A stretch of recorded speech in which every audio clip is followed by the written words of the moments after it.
ఒక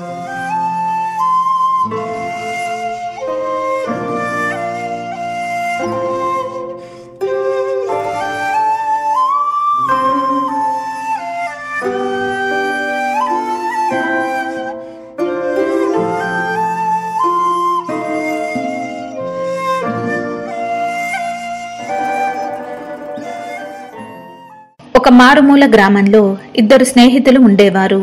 వాళ్లలో ఒకరి పేరు శ్రీను, ఇంకో యువకుడి పేరు భీముడు. అయితే భీముడు పుట్టుగుడ్డి, శ్రీను చిన్నప్పటి నుంచే అవిటివాడు. తమ ఇంటి పనులేవి చేసుకోలేకపోవటం వలన ఇద్దరు యువకులు గ్రామ శివారులో ఉండే గుడి దగ్గర చెట్టు కింద కూర్చొని ఏదో ఒకటి మాట్లాడుకుంటూ కాలక్షేపం చేసేవాళ్లు. అదృష్టవశాత్తు తమకు సిరి సంపదలు కలిగితే తమ జీవితాలు ఎలా మారగలవో ఊహించుకుంటూ తరచూ పగటి కలలు కనేవాళ్లు. అరే భీముడు, రాత్రి నాకు కలొచ్చింది. అందులో నాకు కాళ్ళు వచ్చాయంట. ఆ ఆనందంలో నేను పంట పొలాల్లో తిరుగుతూ ప్రకృతిని ఆస్వాదిస్తుంటే ఉన్నట్టుండి గల్ గల్ అంటూ శబ్దం వినిపించిందిరా. అదేమిటా అంటూ శబ్దం వచ్చిన దిశగా వెళ్ళాను. అక్కడ ఒక రాయి మీద లంకి బిందెలు కనిపించాయిరా. ఇక చూడు, నాకు ఎంత సంతోషం కలిగిందనుకున్నావు. వెంటనే ఆ బంగారాన్ని అమ్మి ఆకాశంలో ఒక డాబా ఇల్లు కట్టుకున్నాను. ఒక కారు కూడా కొనుక్కున్నాను. ఆకాశంలోనే కారు నడిపాను. అక్కడి నుంచి కిందకు చూస్తే జనాలు చిన్నగా చీమల్లా కనపడుతున్నారు. భీముడు, భలే కల వచ్చింది. అదే నిజమైతే ఎంత బాగుండు. భీముడు, నిజంగానే మన దురదృష్టం పోతుందంటావా? నాకు కాళ్ళు, నీకు కనుచూపు వస్తాయంటావా? మనం అందరిలా లోకంలో మనుగడ సాగించగలమంటావా? నాకు కూడా రాత్రి ఒక కల వచ్చింది సీను. అందులో నాకు కనుచూపు వచ్చిందంట. ఆ ఆనందంలో 2 రెక్కలు కట్టుకొని ఆకాశంలో ఎగరసాగాను. ఆ మేఘాల మధ్యన ఎగురుకుంటూ పోతుంటే భలే గమ్మత్తుగా ఉందిరా. నా పక్కన ఎన్నో పక్షులు కూడా వచ్చాయి. అలా కొంత దూరం వెళ్లేసరికి ఒక అదృశ్య దేవత కనిపించి కట్టలు కట్టలు డబ్బు, బంగారం ఇచ్చి మాయమైంది. వాటిని తీసుకొని భూమి మీదకి వచ్చి నేను కూడా ఒక పెద్ద బంగ్లా, ఖరీదైన సోఫాలు, కారు కొనుక్కున్నాను. ఒక అందమైన అమ్మాయిని కూడా పెళ్లి చేసుకొని ఇద్దరం రెక్కలు కట్టుకొని స్వేచ్ఛగా విహరించసాగాము. మమ్మల్ని చూసి ఇంతకాలం నన్ను అవిటివాడని హేళన చేసిన వాళ్ళంతా ముక్కు మీద వేలేసుకున్నారు. సీను, దేవుడు మనిషిని పుట్టించి ఏదో ఒక లోపాన్నిచ్చి మనిషికి పరీక్ష పెడతాడు. అలాగే మనల్ని కూడా ఇలా పుట్టించి ఎలా ఈ సమస్యను ఎదుర్కోగలమా అని పరీక్షిస్తుంటాడు. చూడు సీను, మనకున్న లోపం చాలా చిన్నది. మనకు దేవుడిచ్చిన మేధస్సు చాలా గొప్పది. నా దగ్గర ఒక మంచి ఆలోచన ఉంది. మనం కూడా అందరిలాగా లోకంలో ఆనందంగా ఉండగలం. అలా ఇద్దరు మిత్రులు తమ లోపాన్ని అధిగమించి అందరిలా ఉండడం కోసం ఒక పథకం రూపొందించారు. కనుచూపులేని భీముడు నడవలేని శ్రీనుని భుజాలపైకెత్తుకుని నడిస్తే అతడు ఎటు వెళ్లాలో చెబుతూ లోకంలో వింతలు విశేషాలు వివరిస్తాడన్నమాట. అలా ఇద్దరు ఊళ్ళోకి బయలుదేరారు. దారిలో సుందరం మాస్టారు ఎదురైనాడు. నాయన్లారా, మిమ్మల్ని ఇలా చూస్తుంటే నాకు ఎంతో సంతోషం కలుగుతుంది. నేటి సమాజంలో మనుషులు ఎటువంటి సమస్య లేకపోయినా చిన్న చిన్న విషయాలకి బెంబేలెత్తి వాటిని భూతద్దంలో చూసుకుంటూ భయపడి తాము ఎందుకు పనికిరాని వారిమని, తమకు ఎవరూ లేరని మానసికంగా కృంగిపోతున్నారు. వారిని చూసినప్పుడల్లా వారి పట్ల నాకు ఎంతో జాలి కలుగుతుంది. కానీ వారికంటే మీది నిజమైన సమస్య.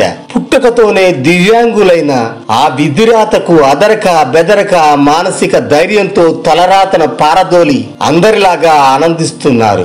ఈ రోజు మిమ్మల్ని చూశాక సమస్య అనేది నిజంగా సమస్యే కాదని, మనిషి తలుసుకుంటే దాన్ని పటాపంచలు చేసి విజయశేఖరం అధిరోహించగలడని రుజువు చేశారు.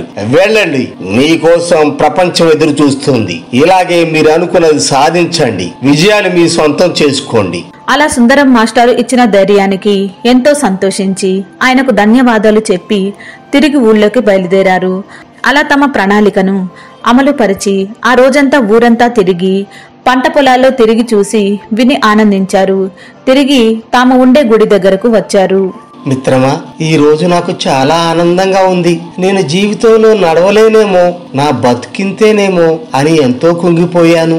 నీ దయ వల్ల లోకాన్ని తిరిగి వచ్చాను, నా వైకల్యాన్ని జయించాను. నేను కూడా అంతే మిత్రమా. రోజు చీకట్లో బతికే నాకు ఈ రోజు నీ దయ వల్ల లోకాన్ని చూపించావు. ఆహా, లోకం ఎంత అందంగా ఉంది మిత్రమా. మనం ఇలా పని పాట లేకుండా ఈ గ్రామంలో ఎంతకాలమని ఉంటాం? ఇంకెక్కడికైనా పోదాం పదా.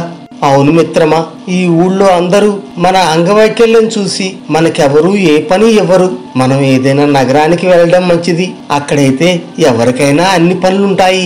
కాకపోతే ఒక్కటే దిగులుగా ఉంది, ఇక్కడికి నగరం చాలా దూరం కదా. నువ్వు అంత దూరం నన్ను మోయగలవా? ఓ అదా నీ సందేహం మిత్రమా. నిన్ను ఎంత దూరం అయినా సునాయాసంగా మోయగలను. నా బలం గురించి నీకు తెలియదు. ఒకవేళ నువ్వు అలసిపోతే అక్కడక్కడా కాసేపు ఆగి అలసట తీర్చుకొని ఆ తర్వాత బయలుదేరదాం, సరేనా? అలా ఇద్దరు మిత్రులు వేరే ప్రాంతానికి వెళ్లడానికి ప్రణాళిక రూపొందించుకున్నారు. మర్నాడు తెల్లవారగానే మిత్రులిద్దరూ తమ ప్రయాణాన్ని ప్రారంభించారు. మార్గానికి ఇరువైపులా కనిపించిన అందమైన దృశ్యాలను శ్రీను వివరిస్తూ వెళ్లడం వలన భీముడికి అతడిని మోయడం అంత కష్టమనిపించేది కాదు. మిత్రమా, మనం బయలుదేరి ఎంతో దూరం నడిచాము. నన్ను మోస్తున్న నీ కాళ్ళు చాలా నొప్పిగా ఉండి ఉంటాయి. కొద్దిసేపు ఎక్కడైనా విశ్రాంతి తీసుకుందాం. అదిగో అక్కడ ఒక చెట్టు ఉంది మిత్రమా, నీ కుడివైపుకి కొంత దూరం నడువు. అలా కొద్దిసేపు విశ్రాంతి కోసం ఆ చెట్టు కింద కూర్చున్నారు. ఇంతలో శ్రీనుకి డప్పు కనిపించింది. కొంతసేపు సేద తీరాక దేనికైనా పనికి వస్తుందన్న ఉద్దేశంతో ఆ డప్పుని తీసుకుని మిత్రులిద్దరూ మళ్లీ తమ ప్రయాణాన్ని కొనసాగించారు. మరికొంత దూరం వెళ్ళాక దారి పక్కన వారికి ఒక బావి, దాని పక్కనే తాడు కనిపించింది. దానిని కూడా తీసుకుని మళ్లీ ప్రయాణం సాగించారు. శ్రీను డప్పుని తాడుకు కట్టి భుజాన తగిలించుకున్నాడు. మరికొంత దూరం వెళ్ళాక వాళ్లకు చుట్టూ చెట్లున్న ఒక కొలను కనిపించింది. అక్కడ రాళ్ల మీద కూర్చుని తమతో తెచ్చుకున్న అన్నం తిని కొలనులో నీళ్లు తాగి చెట్ల నీడలో కొంతసేపు విశ్రాంతి తీసుకున్నారు. మిత్రమా, ఇక్కడ ప్రకృతి ఎంతో అందంగా ఉంది. ఎటు చూసిన పచ్చటి చెట్లు, పక్కనే నీటి కొలను, అందులో ప్రతిబింబించే ఆకాశం, నీటిలో ఈదుతున్న చేపలు, గాలికి ఊగుతున్న పూల మొక్కలు, దూరంగా ఎగురుతున్న పక్షులు, కాలుష్యం లేని స్వచ్ఛమైన గాలి, మనసు నిండా విషం నింపుకొని ఎప్పుడు పక్కవాడిని మోసం చేద్దామా అని అవకాశం కోసం ఎదురు చూసే నరరూప రాక్షసులు లేని ప్రకృతి ఎంతో రమ్యంగా ఉంది. మిత్రమా, నన్ను ఇంత దూరం తీసుకువచ్చినందుకు నీకు ఎంతో రుణపడి ఉంటాను. మిత్రమా, చీకటి తప్ప వెలుగును చూడలేని పుట్టుగుడ్డినైన నాకు నీ చూపుతో ప్రకృతి అందాలను చూపించినందుకు, నీలాంటి మంచి మిత్రుడు లభించినందుకు నీకు నేను ఎంతో రుణపడి ఉంటాను. ఇక బయలుదేరదామా మిత్రమా? అలా కొద్దిసేపు సేద తీరి తిరిగి బయలుదేరిపోతుంటే ఇంతలో కొలనులో ఒక తాబేలు తమ వైపు రావడం శ్రీనుకి కనిపించింది. ఆ విషయం భీముడికి చెప్పి దానిని మనతో తీసుకువెళదామా, వదిలి వెళదామా అని అడిగాడు. తీసుకువెళదాం మిత్రమా, అది మనకు ఉపయోగపడలేదని చెప్పలేం కదా. ముందు ముందు ఎలాంటి అవసరం ఏర్పడుతుందో ఏమో. పైగా తాబేలు మన కోసమే ఏదో సహాయపడదామని వస్తూ ఉంటుంది. దానిని కూడా మనతో తీసుకుపోదాం. భీముడు అలా చెప్పేసరికి వెంటనే శ్రీను తాబేలుని చేతిలోకి తీసుకుని తాడు రెండవ కొసకు కట్టి భుజాన తగిలించుకున్నాడు. అలా బయలుదేరిన మిత్రులు కొంత దూరం నడిచేసరికి చీకటి పడింది. భీముడు కూడా నడిచి నడిచి బాగా అలసిపోయాడు. మిత్రమా, చీకటి పడింది. ఈ రాత్రి అడవిలో ప్రయాణం చేస్తే ఏవైనా క్రూరముగాలు మనమే దాడి చేయవచ్చు. అందుకే ఈ రాత్రికి అడవిలోనే ఎక్కడైనా బస్ చేద్దాం. మిత్రమా, దూరంగా ఏదో ఇల్లు కనిపిస్తుంది. ఇదే బాటలో ఇంకా కొంత దూరం వెళ్ళాలి. కొంచెం వేగంగా నడువు మిత్రమా. అలా ఇద్దరు కొంతసేపటికి ఆ ఇంటిని సమీపించారు. అక్కడ మనుషుల జాడ కనిపించడం లేదు. మెల్లిగా లోపలికి వెళ్లారు. ఇంతలో ఒక గది నుంచి పెద్దగా గురక శబ్దం వినిపించింది. శ్రీను అటువైపు చూశాడు. భయంకరమైన ఒక రాక్షసుడు నిద్రిస్తుండడం కనిపించింది. శ్రీను హడలిపోయాడు. మిత్రమా, మనం పెద్ద ప్రమాదంలో పడ్డాము. ఇది నిజంగా మనుషులుండే ఇల్లు కాదు, ఒక రాక్షసుడి నివాసం. వాడు భయంకరంగా గురక పెడుతున్నాడు. ఇప్పుడేం చేద్దాం మిత్రమా? ఇక్కడి నుంచి వెళ్ళిపోదామా? మరేం భయపడకు సీను, మన తలరాతను ఎదిరించి ఇంత దూరం వచ్చాము. ఇప్పుడు మనకి ఈ రాక్షసుడు ఎదురైనాడు. దీన్ని కూడా మనకు అనుకూలంగా మలుచుకోవాలి. జాగ్రత్తగా గమనించి ఏమైనా అవకాశాలున్నాయేమో చూడు. మనం తలుచుకుంటే ఏదైనా సాధించగలం. శ్రీను జాగ్రత్తగా గమనించాడు. రాక్షసుడు నిద్రపోతున్న గది తలుపుకు వెలుపలికి పైన గొళ్ళెం ఉండడం గమనించాడు.